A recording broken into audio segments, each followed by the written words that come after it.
After tonight, nothing will ever be the same again. They forgot about one thing. They forgot about us. What have I done? Run! Stay strong now. I'm coming.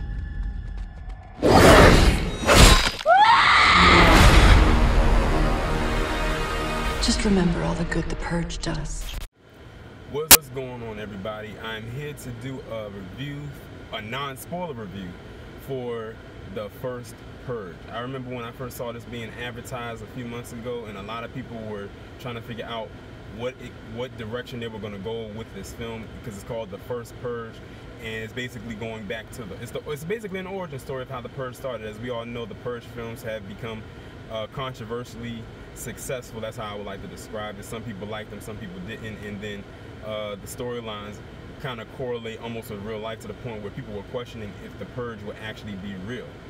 But basically, this movie is, like I said, an origin story, and it talks about where the Purge began. Actually, when it began, it was not called the Purge. It was actually called the Experiment. And it started off in Staten Island, New York. Of course, when you watch the Purge movies going forward, it's a nationwide thing. And in order to be a part of the experiment, you had to qualify for it. So basically, they would have you take this little test, and like a psychological evaluation test, basically to test your mental capacity to see if you qualify to engage in this purge. And then they gave you these set of contacts that you put in your eye to let you know that you would be participating in the purge. And basically what people are doing is they are participating because they want money. And basically if they make it through the night, then they will be paid $5,000. So what they did was they strategically set the purge up in their facilities, the experiment, in a low-income, impoverished area, because they knew those were the people that would most likely go up for the money grab. That's why it was a lot of, I guess you could say, black and non-white characters in the film who were at the forefront. And let me tell y'all something right now. A lot of people who were going into this movie thinking that, oh, all the black people are gonna die and things like that. Let me tell you something right now. The black people in this movie kicked so much ass, it's ridiculous. I'm not even gonna go into how and spoil it for you what they did, but it was this one scene in particular that put a big ass smile on my face and had everybody in the theater hooping and hollering. I'm currently, as you know, seeing this. I'm seeing it on the day it come out, because today is the 4th. So I was in the theater with pretty much a majority black audience. It was pretty much a sellout at 11:15 in the morning. And of course, because it's the 4th, it's a quote-unquote holiday, so people are off. And there was a lot of people in there. It was really engaging. I'm in there yelling at the screen. We all yelling at the screen and laughing and clapping and all types of oohs and ahs and everything like that. This movie was really actually pretty damn good. Now, I will say this. Hopefully, now that they have the first Purge out and we went back to the beginning, hopefully this will be the end, and hopefully they don't go back and do, go and do another Purge style film, because I think this right here should pretty much wrap it up. But the characters in the movie, the main character, her name was Naya, played by Lex Scott Davis. If you don't know who she is, she played Toni Braxton in the Lifetime biopic about her life. And as a matter of fact, she is a Maryland native.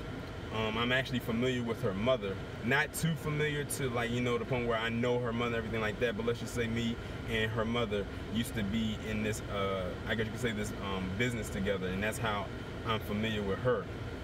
But she did a good job. She played the character of Naya. She's basically an activist. She's an anti-experiment person, so she doesn't believe that the experiment should be done and things of that nature, because she knows that it could turn out to be a bad thing. You also had a character by the name of Dimitri, and it's crazy because his name is almost closely related to mine, and he played her ex boyfriend. He's into a life of drugs and money and everything and like that.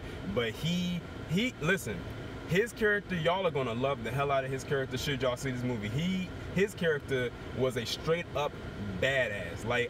I aspire to fight just like that. Let's put it this way. If you needed somebody on the front lines to do anything, that's the guy you will go to lead your army. Let's put it that way. He was the leader of, I don't know what the name of the gang was, but he had a lot of people on his side that were just kicking so much ass. Then you had a character by the name of Isaiah, who played Naya's brother.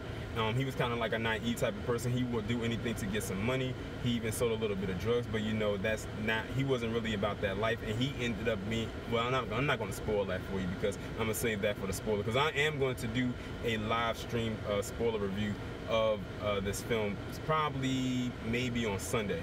And I'm going to explain how I'm going to do that towards the end, because it's not going to be the traditional one that I usually always do. But you also had, what's her name?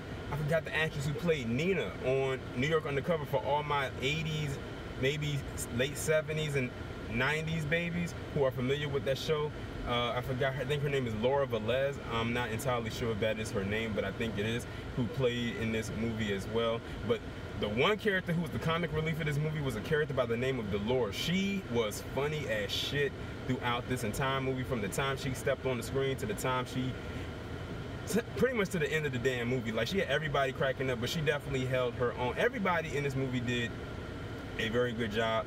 I would highly recommend that you go see the first Purge. A lot of people have low expectations for it because it's another Purge movie, and it's like, oh, we're doing this all over again.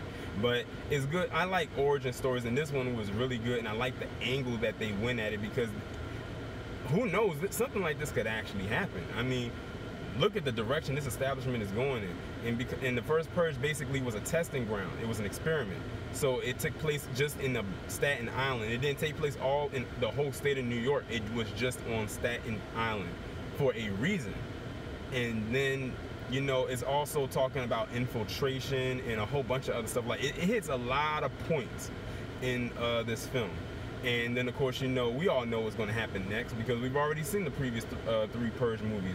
It went from a city thing to a nationwide thing. And then when it became a nationwide thing, they no longer did the whole testing to see if people needed to be evaluated. They just opened it up and let people do what they did. Or maybe they purposely didn't show the people getting tested on, or to see if to test their mental capacity for this Purge, for a reason. So maybe they were saving it for this movie so you can actually see, and then, you know, in the films before, they didn't actually show that.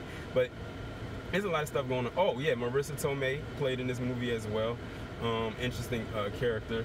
I'm not gonna really go into spoiling how she's involved, but she definitely plays an intricate part into the movie as well. But all in all, the first Purge was a pretty decent movie. And let me explain this one last thing. I'm going to do the spoiler review of this movie in a live stream format. So what I'm going to do is, and this is something I've always wanted to do, I was going to do with the Black Panther, but unfortunately I had that strike on my channel, so I couldn't do it. What I'm going to do is, most likely on Sunday, I'm going to live stream this the spoiler review for this movie. And what I would like you to do is, if you would like to participate in the spoiler review panel for this movie, send me an email to the TyrianRainTopics@yahoo.com. Y'all know the email.